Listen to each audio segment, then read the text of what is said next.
अहो क्षमाताई, मानवी स्वभाव येतो, चुका कोणाकडून होत नाही. अहो पण म्हणून घर सोडून जाणं बरोबर नाही ना. हे बघा सुशीलाताई, ज्यांच्यावर विश्वास ठेवला होता ना त्यांनीच हात उगारलाय माझ्यावर.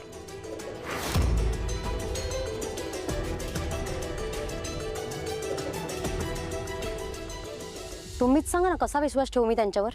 हे बघा, पण त्यांना पश्चाताप झालाय. पश्चाताप त्यांच्या डोळ्यात दिसतोय. प्रामाणिक आहेत ते. कित्येक वर्षांपासून मी हेच काम करतो. माझ्या बोलण्यावर तरी विश्वास ठेवा. पण त्यांना पश्चाताप झाला याच्यावर विश्वास कसा ठेवू मी? ताई, एक संधी तर द्या. अहो, तुमचा मुलगा त्याच्या बाबांची घरी वाट बघत असेल, त्याचा तरी विचार करा. क्षमा, मला खरंच माफ कर. अगं, त्या दिवशी माझा ताबा सुटला. मी आईलाही स्पष्टपणे सांगितलंय की यापुढे असं काही चालणार नाही म्हणून. ती तुला आता काही बोलणार नाही. अगं, मला एक संधी तर दे. आता याचा काय उपयोग? हे सगळं तुला आधी सुचायला हवं होतं. आता वेळ निघून गेली. अहो, असं का बोलताय? अख्खं आयुष्य पडलंय समोर. तुम्हाला मुलगा पण आहे. मुलाला बापाच्या प्रेमाची गरज पडेलच ना. हे बघा, त्यांना त्यांची चूक मान्य आहे. सुधारतील ते. हो ना, आणि तीच चूक सुधारण्यासाठी मी तुला सारखा फोन करतोय क्षमा. प्लीज आपण एकदा बोलूयात आणि आपल्यातली सगळी भांडणं संपून टाकूयात. पण तू काही केल्या माझा एकही फोन घेत नाहीये क्षमा. अहो क्षमाताई, हे दिवसाला कितीतरी अशा केसेस बघतात.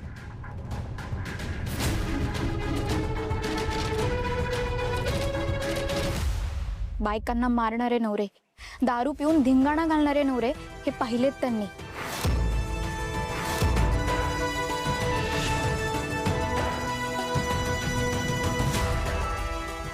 अहो पण क्षमाताई, तुमच्या बाबतीत जरा वेगळं आहे. अहो, तुमच्या नवऱ्याने चूक केली आहे, पण एवढी मोठी नाही. तुमचा नवरा खरंच खूप चांगला आहे. आणि हे बघा, चूक मान्य करायला ना हिंमत लागते, आणि ती हिंमत त्यांनी दाखवली आहे. आम्ही तुम्हाला खूप समजवलंय. आता निर्णय तुमचा आहे.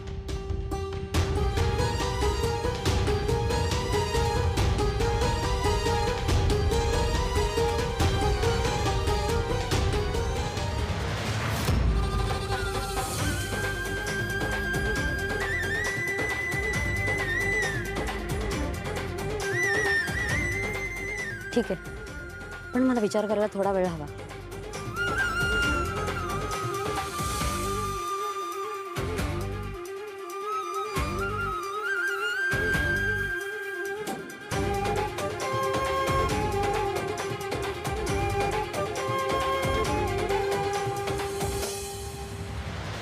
क्षमाताई, कोण होती ती माणसं? मिस्टर होते ते. परत एकदा माफी मागायला आले होते. अच्छा, त्यांच्यासोबत ते बोलत होते ते कोण होते? ते सारंग सर होते. खूप मोठं मन आहे त्यांचं. मला समजावत होते. मला परत विचार करण्यासाठी त्यांनीच भाग पडलं. मला समजावून घेतलं त्यांनी. आणि त्यांच्यासोबत ती बाई कोण होती? ती बायको असणार त्यांची.